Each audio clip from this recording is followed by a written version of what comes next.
Good morning. It is 9:51 a.m. on Sunday, November 27th, 2016. I'm Christiana Ellis and I just got up. This is 5 more minutes. So, uh, today is Sunday and that means it's time for the rewatch of the Avatar: The Last Airbender series to continue. This time with the episode entitled The Fortuneteller. So, this is a mostly action-free episode up until the pretty much right at the end, but a lot of it kind of covers, fairly standard, adolescent cartoon stuff in the sense of, oh, one character has a crush on the other, but she doesn't realize and or doesn't think of him that way, and I don't want to be saying that like demeaningly. I'm just saying that it's not it's ordinary, I guess. It's not bad, it's just, there are some things this show does that I think are really extraordinary, and some that are just like, yep, that's a cartoon trope, and that's fine. But of course, it's also true that we can say a story of this caliber, we're only at the beginning of an arc, right? And so what we have primarily going through this episode are two kind of back and forth things. One is Aang having a crush on Katara, but she doesn't seem to feel the same way. He hasn't really talked to her explicitly about it, but it seems clear. And then we also have the running thread of the fortune teller in this village that everybody seems to trust, but Sokka is very frustrated because he's determined that it can't be real, and therefore these people are being foolish by trusting all their decisions to her. And it's an interesting dichotomy, especially since sorry, I'm distracted by things. My nose is running too. It's an interesting dichotomy because the episode doesn't ultimately come definitively down on one side or the other.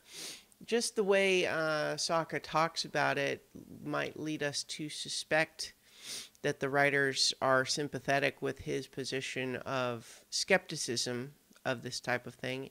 And to be sure, it's complicated even in, because she predicts that the volcano will not destroy the village.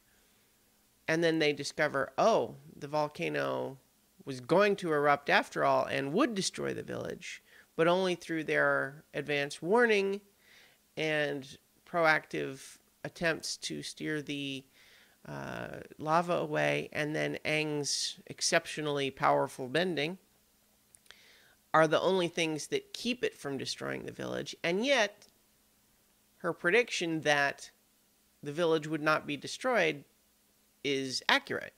Not because the volcano didn't erupt, but because it was prevented from destroying the village.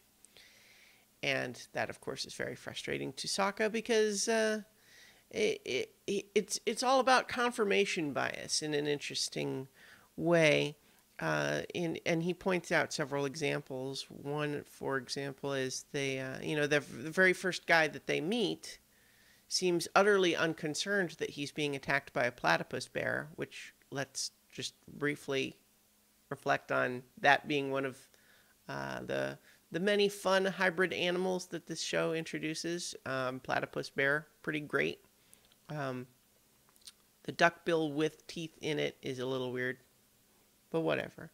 So this guy is utterly unconcerned because he was told he would have a safe journey. So he's just so sure, won't hurt me because I'm going to have a safe journey, even though he's being attacked by something that's clearly capable of hurting him. And then Aang and the others scare it away. And so Sokka's like, what are you talking about? You didn't have a safe journey. You were attacked. And he's like, yeah, but you scared it away, so I'm fine. And then a later example is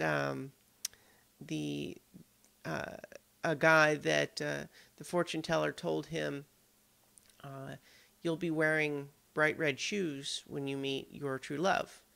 And so now he's just wearing bright red shoes every day.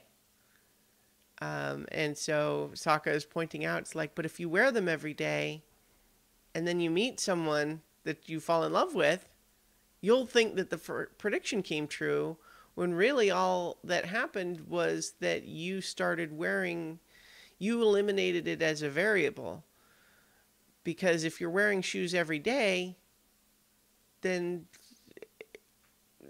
and it's just, the episode does a really good job, I think, of riding that line where making it clear that, for example, telling the girl, Meng, that she would meet her true love, someone with big ears. And so what she starts doing is looking around for everyone with big ears. And then likewise, we have the fortune teller tell Katara, while Aang is eavesdropping, that she will marry a powerful bender. And then, of course, she also is pushing. There's just a lot of nuance to the way it goes back and forth, because, you know, some of the predictions that the fortune teller gives are really harder to explain. But then there's others, for example, when Katara keeps pressing for more and more details, that there's a lot of, hey, you're just saying stuff to get her to go away now. So the idea that she couldn't, like, so there's nothing that happens in the episode that definitively shows her predictions to be false. But they certainly don't always. It's one of those things where prophecy gets reinterpreted, like to suit whatever actually happens. You say, oh, well, the prophecy came true, just not like we thought. It's like, well, okay, but how useful is it then if you can't predict the way that it's going to come true? Like, at a certain point, the prediction is only useful if you can use it to make decisions. And the prediction that the volcano would not destroy the village. So anyway, the flip side of it too is that we have to remember that we're talking about a setting in which this bending is real, and other mystical elements seem to be real, spirits and so on. So at the same time that in our real world, it's pretty easy to be skeptical of fortune tellers and people who make prophecies. Is it so hard to believe that such a thing might be real in the world of the show? That's more complicated. And so I think that in the end, I find myself sympathetic to Sokka's skepticism more than the blind belief. At the same time, it's, wow, I feel like I'm losing my voice. I hope I'm not getting sick.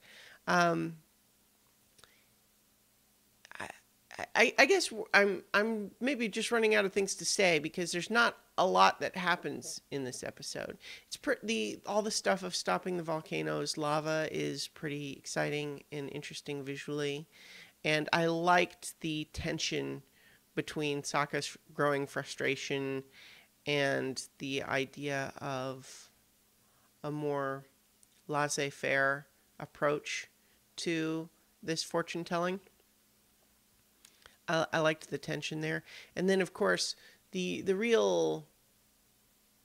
only real lasting element of this episode, the only thing that we're going to kind of take with us moving forward, is the idea that even though, you know, Aang's been pining after Katara a little bit, she never really considered him that way until Sokka unknowingly calls him a powerful bender, which is exactly what the fortune teller told Katara, you know, in terms of who she would marry. And all of a sudden it's like it opens her eyes to that possibility in a way that the episode certainly presents as meaningful. So we'll see how that turns out, right? I mean, I've watched the whole show. I'm rewatching, so I know the answer. But if you haven't, then you don't.